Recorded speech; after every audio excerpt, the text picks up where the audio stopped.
Well, it's time to actually start assembling the horizontal stabilizer. I've been looking forward to this for quite a while. But before I could do that, I needed to build 2 new tables because I was running out of table space.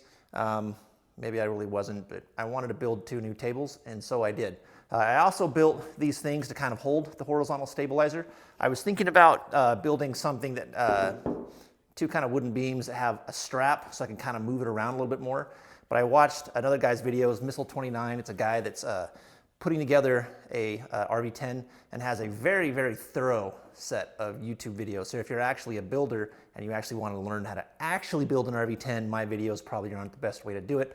I kind of brush up on the highlights and that kind of thing.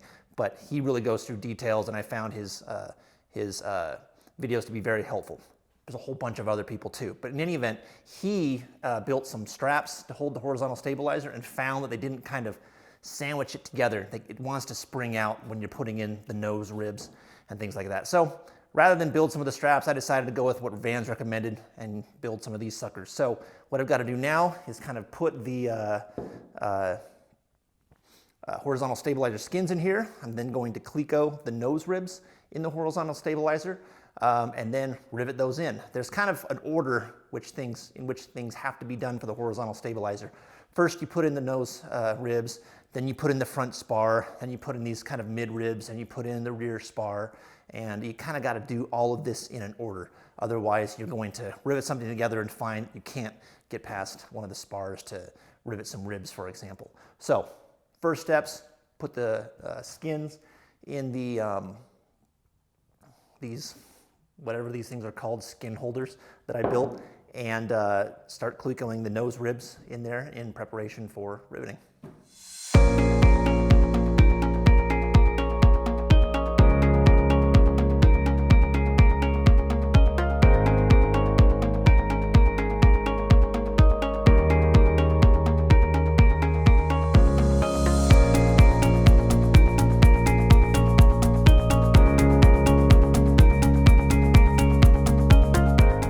So I just finished Clecoing the nose ribs to the front part of the horizontal stabilizer. The instructions said to kind of put them on and then put them in the cradle, but there's no way I'm going to be able to squeeze those horizontal stabilizer, the skins around the nose ribs, without putting them in the cradle. In fact, I'm not even sure how I'm going to use a rivet gun to shoot them together, at least the middle nose ribs, because the skin really wants to pop out. Anyway, I'm going to get to riveting, and I'm sure we'll figure it out. But that's the next step. Got to rivet these nose ribs to the front of these front nose ribs to the skins of the horizontal stabilizer.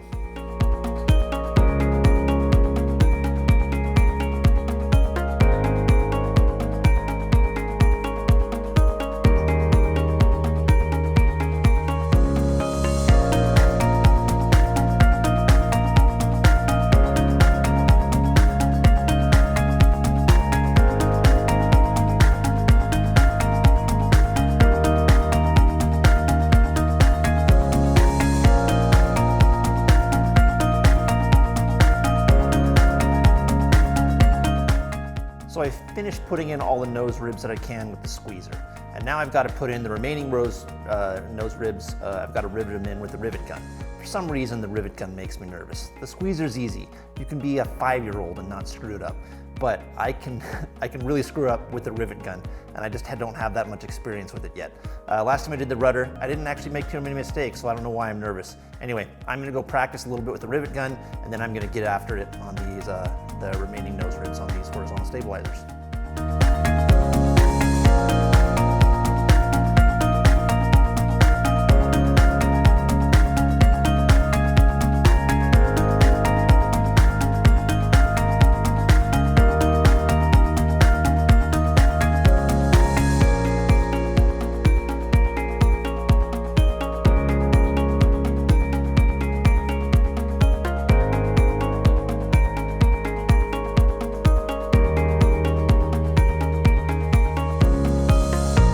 So I finished riveting the nose ribs into the skins of the horizontal stabilizer, and it was kind of a pain in the butt. For the most part, the riveting goes okay. I'm okay with the rivet gun. It's just with the rivet gun, every now and then something goes a little bit wrong. I had to drill out a couple rivets, and in doing that, I had enlarged some of the holes, so I had to use oops rivets. They're basically rivets with the same factory head as a 40 rivet or a 3/32 rivet, but the rivet itself is a 1/8 rivet. And so I had to upsize the hole with a reamer, and then I put oops rivets in. I was able to rivet okay. For the most part, it was all right. It's just a bit of a pain in the butt relative to the squeezer, which I wish I could somehow use on the entire plane. Also, I really like this small tungsten bucking bar. This bucking bar is really useful. It's about as heavy as this larger steel bucking bar, which I can't at all get into some of these tight corners. However, even though this bucking bar is relatively small, it's still a little bit big to get in some of those really tight places. So I think I'm going to order one that's, you know, maybe a little bit longer, a little bit flatter to get into really tight places. It would be really, really helpful. This bucking bar, as small as it is, was really tough to get into the forwardmost rivet hole of the front ribs. And it was just a real pain in the butt. Actually, that's one of the reasons why I screwed that up, and I had to drill out a whole bunch of rivets in order to fix some things, and it was a real pain. Anyway, what I need to do now is I need to rivet together some of these stringers to a stringer web, as well as basically create some of the substructure for the horizontal stab, and then I'm going to lower it into the skins and rivet it together. So that's what I need to do now, is just basically go through and put together some of the internal structure for the horizontal stab.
Finished riveting much of the substructure, or some of the substructure, together. Now I need to drop this into the ribs and rivet this front spar onto some of the nose ribs. Mostly it's going to be using pull rivets, which is nice because it's hard to screw those up. Anyway, now I'm going to drop this sucker in the horizontal stabilizer skins. It's kind of propped up, and cleco it together, and then rivet this thing to the nose ribs and a few other places, but mostly I'm going to be riveting this to the nose ribs.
I have finished riveting most of the horizontal stabilizer together. Pretty much the only thing that I need to rivet still is the rear spar, and I can do most of that with the pneumatic squeezer. Going into this, I was a little bit nervous about using the rivet gun. It's not so much I can do 9 out of 10 rivets really well, and then the 1 out of 10 rivets I seem to do, something goes catastrophically wrong, at least initially. As I got through the horizontal stabilizer, I got better and better at setting rivets with the rivet gun. In particular, I used to use this kind of mushroom set right here, and it seemed to bounce around a lot. In fact, I only had really one bad mistake while doing this. This head kind of drifted as I was shooting, and it bounced off kind of the rib and hit the skin, and I think it made what's called a smiley mark, kind of an indentation where the indentation, there's not supposed to be one. And so I think that could be fixed later with a little bit of epoxy and micro balloons or something like that, kind of like the aviation equivalent of Bondo or something like that. So as this was bouncing around, I tried using this rivet set right here, which has kind of a rubber around it that'll keep it from moving. And I started to get really good results with this, actually. I saw some things in the forum where people were using this and it wasn't allowing the rivet head to be flush, the manufactured head to be flush with the skin. Some people complain about that. I haven't had that problem. Driving with the rivet gun, the rivet manufactured heads sit flush with the skin. It's no different from the rivet heads that I squeeze with the pneumatic squeezer, so I think that's pretty good. Also, as I was shooting, most of the video I got was kind of some of my first using of the rivet gun, and you can kind of see if you look that as I'm shooting with the rivet gun, it bounces around quite a bit. I wasn't really good at controlling the rivet gun. I'd kind of keep it on target, but not so, I got better as time went on. In fact, towards the end, as I held the rivet gun, I kind of figured out how to put pressure on the grip and keep the rivet gun pretty much dead center the whole time I was shooting it, and that was nice. I'm not sure if it's because of a change of my technique or if this little rubber ring right here helped, maybe a little bit of both, who knows. In any case, I got better shooting the rivet gun. Also, in doing some of the kind of having to reach in and do some of the inner sides, I was using this tungsten bucking bar, which, by the way, if you're thinking of riveting an airplane together, you do have steel bucking bars, which are a lot bigger. These tungsten bucking bars, everyone says they're great on the forums, and they're not kidding. They're fantastic. Really, really easy to use. But these are somewhat hard, so some parts are really hard to kind of reach around. In fact, some of the rivets I had to shoot had, I couldn't see what I was doing. I had to kind of reach behind some things, which made measuring the shop head a little bit difficult, although I was able to figure out some ways of doing it. After doing this, I went out and bought a second tungsten bucking bar, which is a little bit longer and skinnier than this one. This kind of came with a set by Cleveland Tools, and I really liked it. But this, I think, can give me a little bit better grip on some awkward angles. It's a little bit heavier than this one, only by a few ounces, and it's longer so I can get a better grip on it. And I think this will make bucking some rivets a little bit easier. I also went and got one that had more of a sharp angle on the edge like this, so I can shove it into tight places. What tight places, I don't know, but I'm probably gonna have to buck some rivets in tight places. Anyway, they have some where the angle is not quite as pronounced, or if it's can be just flush or 90 degrees, but I got one with that angle, and I anticipate it working well. For the most part, putting together the horizontal stabilizer is pretty fun.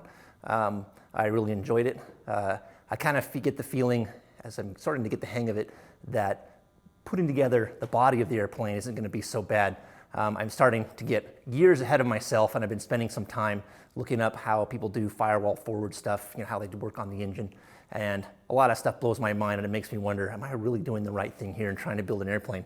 Because I don't know if I can do that. But putting together the plane is itself, the body, so far I've gotten to really like it. Haven't done anything too tricky yet, but it's definitely enjoyable.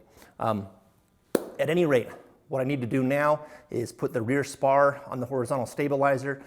Probably use the pneumatic squeezer to squeeze most of those rivets.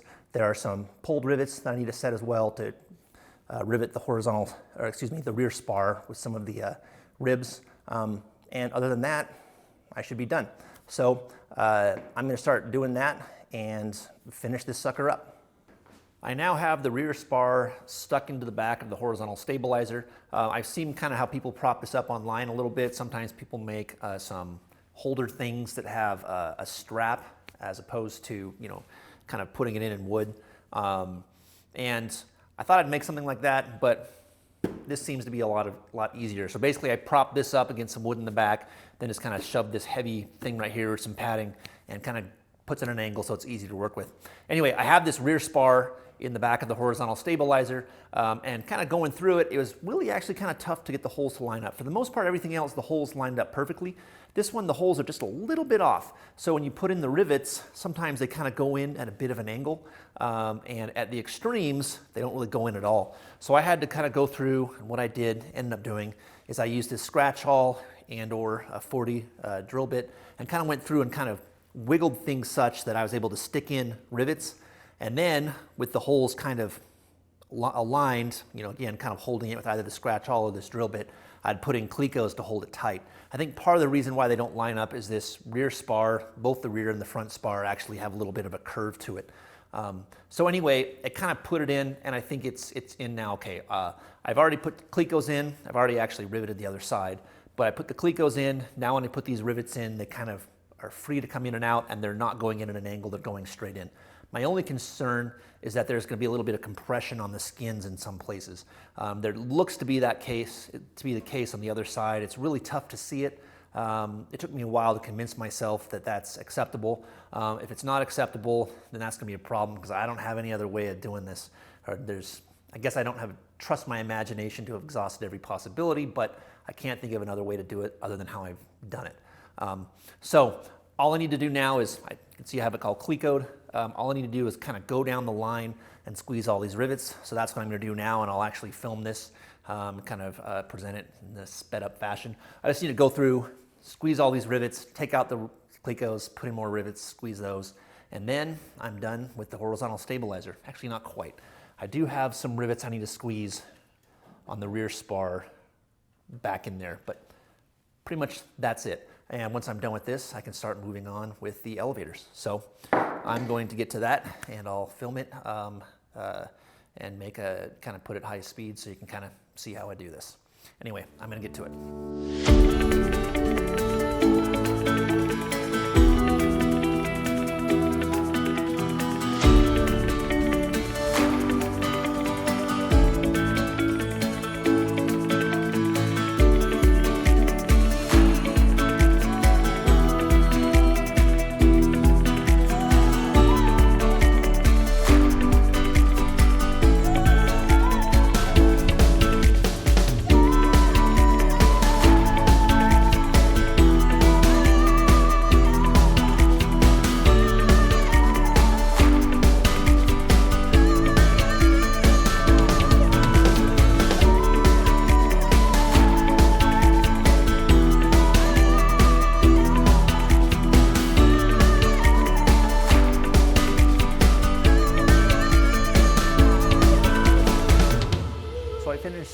Driving all the 3/32 rivets that I need to into the rear spar. Now I actually need to just do the 1/8 rivets that'll hold the spar to the ribs.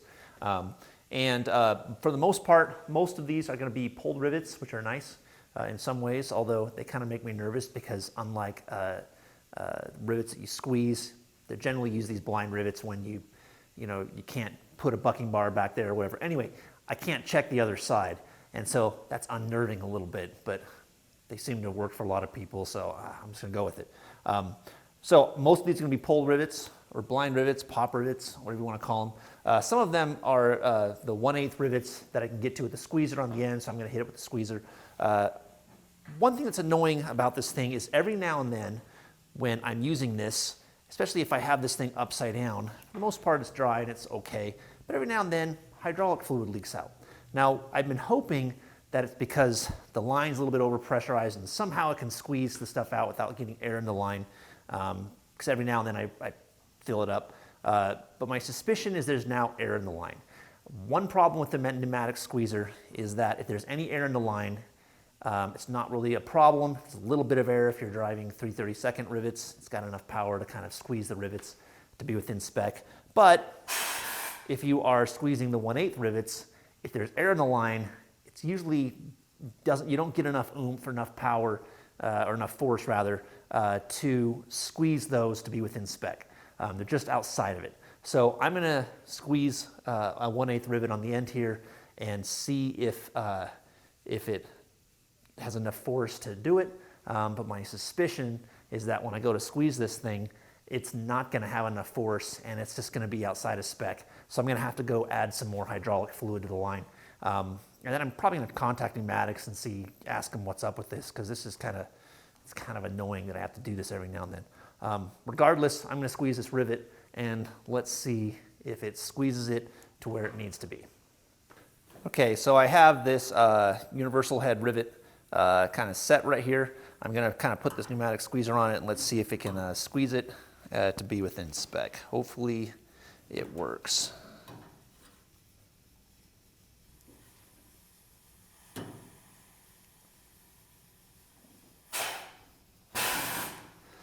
Okay, let me get this thing out here.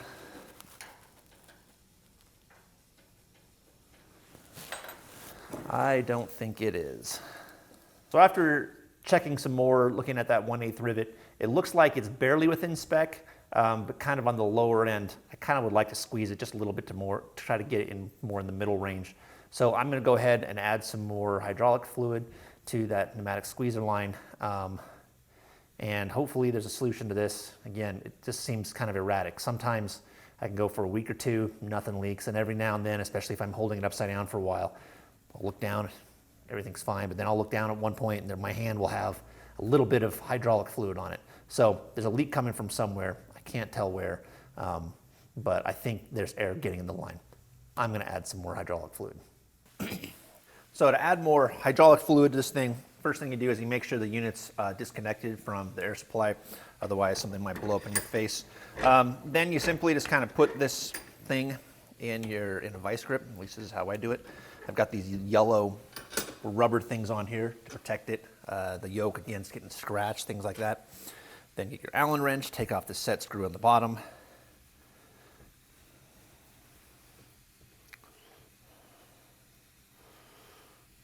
And yeah, look in there, it is a little bit low. There's definitely air bubbles inside this line. So now this is my least favorite part about this whole entire process. And if I didn't have to do this, this would be fine with me. But one thing I got to do is put more Teflon tape around the set screw. If you don't, as you're using this thing, the set screw will start to come out. And on an earlier video that actually happened. And so you got to put some Teflon tape on it every time you do this. So I'm going to do that real quick, then add this and put the set screw back on, and then you're basically done.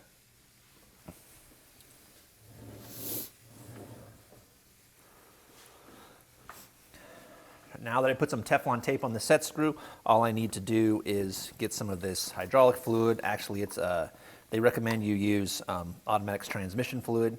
You get some inside the line right here. This is how I do it. Add it to that right there. It's mostly full. And then I screw this thing back on. And that's basically it. All right, so now the thing is back up and ready to go.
So now I'm going to try squeezing this sucker again, and hopefully that will squeeze it a little bit more than it was doing before I added more fluid to the line. So let's see.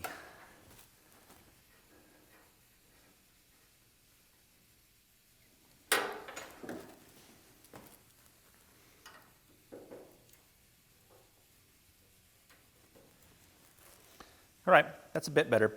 It's about 0.19 inches, and I think according to spec, it needs to be between 0.16 and 0.21, so that's good enough. That works. I'm just gonna go squeeze the 1/8 rivets that I can with the squeezer, and then move on to the pop rivets. So I'll do the squeezer ones now. I'm gonna have to switch out for the 1/8 rivets in the middle. I actually am going to have to use a 4-inch yoke that I got. And I'm kind of excited to use that sucker because I've never used it before. Anyway, I'm gonna get to it.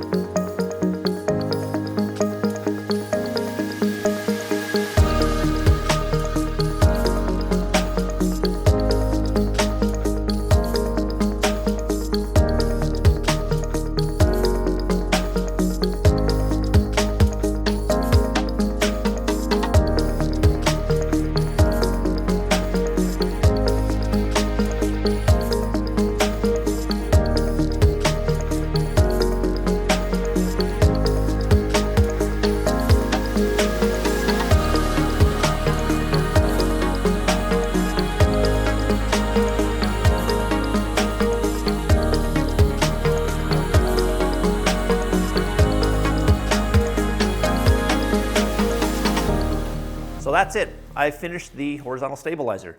I've gone through and checked to make sure I didn't leave any rivet holes empty, and I didn't. So it feels good. The vertical stabilizer is the one part I already made a few months ago.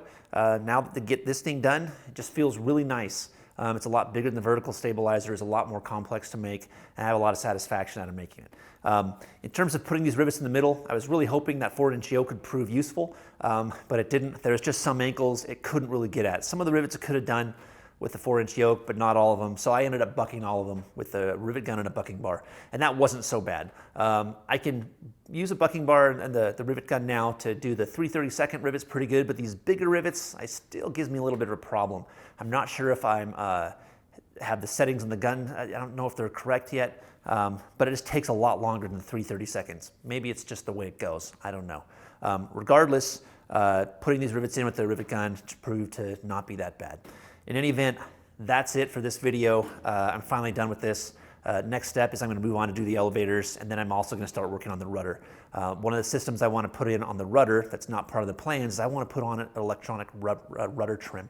I want to have that on the finished plane. So I've looked at a lot of people's blogs. There's a lot of people who have done it, so I don't have to completely reinvent the wheel on this or come up with my own way of putting in rudder trim. But it's still kind of a lot to work through, and I still need to think about it a little bit more. So anyway, that's it for this video.